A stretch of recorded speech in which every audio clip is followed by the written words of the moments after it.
टूटने में किसी को 17 साल लगे तो कल्पना कर सकते हैं ना कितनी संपत्ति होगी उस मंदिर में।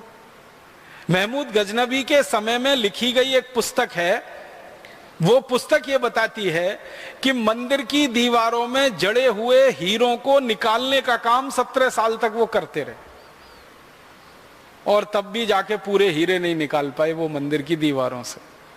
तो जिस देश के मंदिरों की दीवारों में हीरे जड़े जाएं, जिस देश के मंदिरों की मूर्तियां सोने की बनाई जाएं, जिस देश के मंदिरों के मंडपम सोने के हों, छत्रपम सोने के हों, जिस देश के मंदिरों के किवाड़ सोने के हों, खिड़कियां सोने की हों, अंदाजा लगा सकते हैं उस देश के घर कैसे रहे होंगे।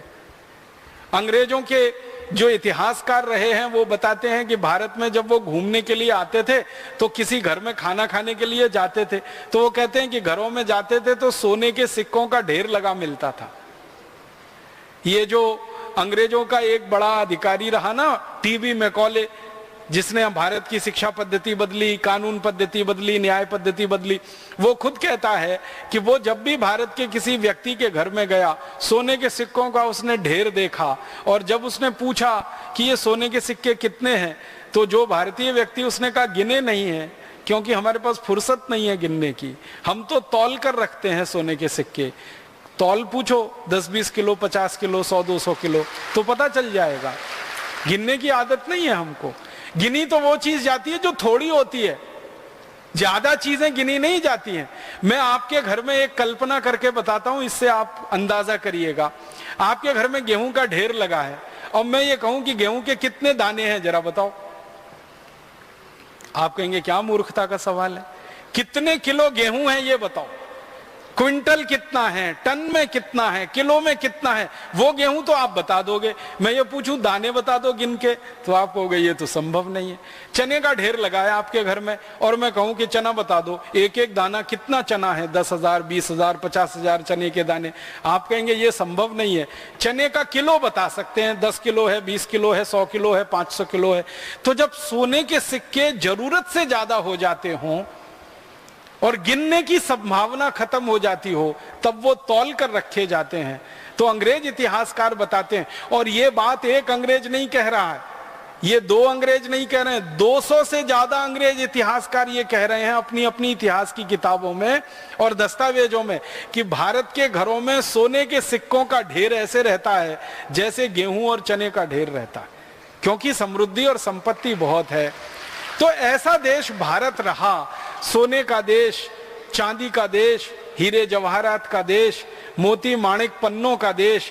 इसलिए सारी दुनिया की नजरें भारत पर टिकी रहीं, और इसलिए भारत के बारे में अंग्रेजों ने एक उपमा दी कि ये सोने की चिड़िया है, ये सोने की चिड़िया है। तो ये सोने की चिड़िया मतलब सोने से भरपूर, चांदी, हीरे जवाहरात, मोती माणिक से भरपूर देश रहा। ऐसा देश था। अगर ऐसा देश था तो संपूर्ण स्वदेशी और स्वावलंबी ही रहा होगा, उसके अलावा यह देश बन नहीं सकता ऐसा। तो उसकी खोज जब हम लोग करते हैं आजकल और आगे भी करते रहेंगे, तो पता चल रहा है कि इतना स्वदेशी और स्वावलंबन इस देश में रग रग में भरा हुआ था कि ये देश अद्भुत बना।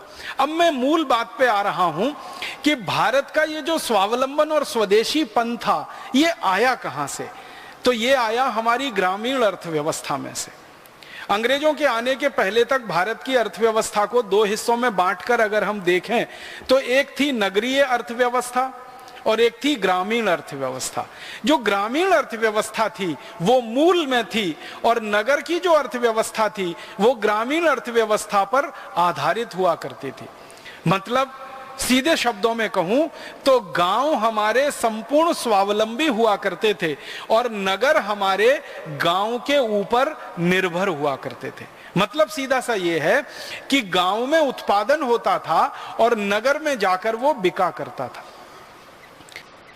नगरों में व्यापार होता था और गांव में उत्पादन होता था। हमारी अर्थव्यवस्था जो थी वो थोड़े हिस्से में नगर की अर्थव्यवस्था थी और बड़े हिस्से में ग्रामीण अर्थव्यवस्था थी। सिंधु घाटी सभ्यता का अगर थोड़ा इतिहास आप पढ़ें तो सिंधु घाटी सभ्यता का इतिहास सारी दुनिया में अनोखा और अद्भुत इतिहास है, जो ये बताता है कि भारत में शुरू से नगरीय सभ्यता का विकास हुआ है। दुनिया के देशों में नगरीय सभ्यता का विकास कई सौ साल के बाद हुआ है, लेकिन भारत के बारे में सारी दुनिया के इतिहासकार अब ये मानने लगे हैं कि